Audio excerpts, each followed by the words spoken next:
രാഹുൽ മാങ്കൂട്ടത്തിലിനെ തിരുവല്ല താലൂക്ക് ആശുപത്രിയിൽ വൈദ്യപരിശോധനയ്ക്കായി എത്തിച്ചു. ആശുപത്രിക്ക് മുന്നിൽ വിവിധ യുവജന സംഘടനകളുടെ നേതൃത്വത്തിൽ പ്രതിഷേധം. കൂടുതൽ വിവരങ്ങളുമായി കണ്ണൻ ദേവ് ചേരുകയാണ്. കണ്ണൻ, വൈദ്യപരിശോധന നടത്തേണ്ടതുണ്ട് രാഹുൽ മാങ്കൂട്ടത്തിനെ, അതിനാണല്ലോ താലൂക്ക് ആശുപത്രിയിൽ എത്തിച്ചിരിക്കുന്നത്. അവിടെ വലിയ പ്രതിഷേധമാണല്ലേ യുവജന സംഘടനകളുടെ?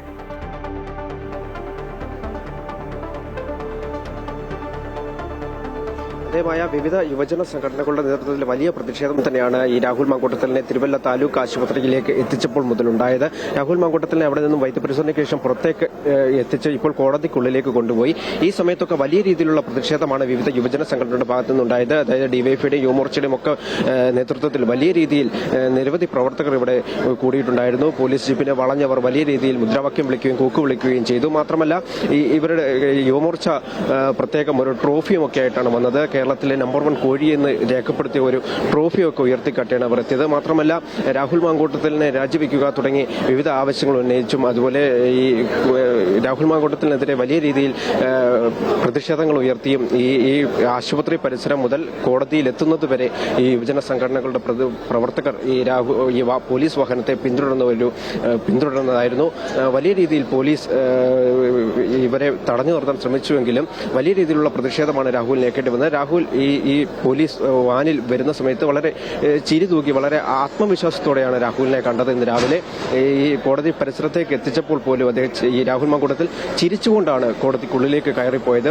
ഈ യുവജന സംഘടന ഭാഗത്തു നിന്നും ഉണ്ടായ പ്രതിഷേധത്തെയൊക്കെ അദ്ദേഹം ചിരിച്ചുകൊണ്ട് ഒരു പുച്ഛഭാവത്തോടെയാണ് നിന്നത്. അദ്ദേഹത്തിന്റെ ഭാഗത്ത് വളരെ വലിയ രീതിയിലുള്ള ഒരു ആത്മവിശ്വാസമാണ് കണ്ടത്. എന്തായാലും ഇപ്പോൾ കോടതിക്കുള്ളിലേക്ക് കൊണ്ടുപോയിട്ടുണ്ട്. ഇനി കോടതി ഇന്ന് ഈ കസ്റ്റഡി അപേക്ഷ പരിഗണിക്കുന്നുണ്ട്. ഈ SITയുടെ ഭാഗത്തു നിന്നും 7 ദിവസത്തെ കസ്റ്റഡി ആവശ്യമാണ് കോടതിയിൽ ഉന്നയിച്ചിരിക്കുന്നത്. അതായത് ഈ രാഹുൽ മാങ്കൂട്ടത്തിലിനെ ഈ പരാതിക്കാരി മൊഴി നൽകിയിട്ടുള്ള ഹോട്ടലിൽ എത്തിച്ച് തെളിവെടുക്കേണ്ടതുണ്ട്. മാത്രമല്ല ഡിജിറ്റൽ തെളിവുകൾ അടക്കം ശേഖരിക്കേണ്ടതുണ്ട്. ഇത്തരത്തിലുള്ള കാര്യങ്ങൾക്കായാണ് SIT സംഘം കോടതിയിൽ ഈ കസ്റ്റഡി അപേക്ഷ നൽകിയിട്ടുള്ളത്. അതിന്ന് കോടതി പരിഗണിക്കുന്നുണ്ട്. ഈ കാര്യങ്ങളൊക്കെ വെച്ച് കോടതി കസ്റ്റഡി അപേക്ഷ നൽകാൻ തന്നെയാണ് നൽകുമെന്നുമാണ് തന്നെയാണ് കരുതുന്നത്. മാത്രമല്ല ഈ കസ്റ്റഡി അപേക്ഷ കസ്റ്റഡിയിലുള്ള തീരുമാനം ആയതിനു ശേഷം മാത്രമായിരിക്കും രാഹുൽ മാങ്കൂട്ടത്തിന്റെ ജാമ്യാപേക്ഷ സംബന്ധിച്ച് ഉള്ള ഒരു ഹർജി പരിഗണിക്കുക. ഈ ജാമ്യം പ്രതിഭാഗത്തിന്റെ ഭാഗത്തുനിന്ന് ജാമ്യ ഹർജി നൽകിയിട്ടുണ്ട്.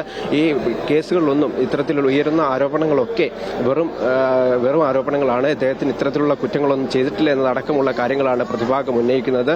ഈ പരാതിക്കാരി ഉന്നയിക്കുന്നതൊക്കെ ഈ ബലാത്സംഗം പോലെയുള്ള കാര്യങ്ങളൊന്നും നടന്നിട്ടില്ല എന്നതടക്കം ഉന്നയിക്കുന്നുണ്ട്. എന്തായാലും രാഹുലിനെ ഇപ്പോൾ കോടതിയിലേക്ക് കയറ്റിയിട്ടുണ്ട്. കോടതി നടപടികൾ പുരോഗമിക്കുകയാണ്. കണ്ണൻ, കസ്റ്റഡി അപേക്ഷ നൽകിയിട്ടുണ്ട്. അന്വേഷണ ഉദ്യോഗസ്ഥർ കസ്റ്റഡി വിടണമെന്ന് ആവശ്യപ്പെട്ടിട്ടുണ്ട്. ഒപ്പം ഈ പ്രതിഭാഗം ജാമ്യ ഹർജി നൽകിയിട്ടുണ്ടോ?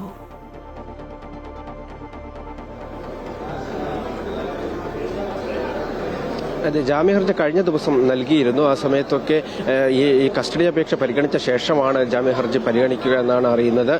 അതിനുശേഷം കസ്റ്റഡിയിലുള്ള അപേക്ഷ കസ്റ്റഡിയിൽ വിടുമോ എന്നത് അറിഞ്ഞതിന് ശേഷം മാത്രമായിരിക്കും ജാമ്യ ഹർജിയെ തുടർന്നുള്ള നടപടികൾ പ്രതിഭാഗത്തിന്റെ ഭാഗത്തുനിന്ന് ഉണ്ടാവുക.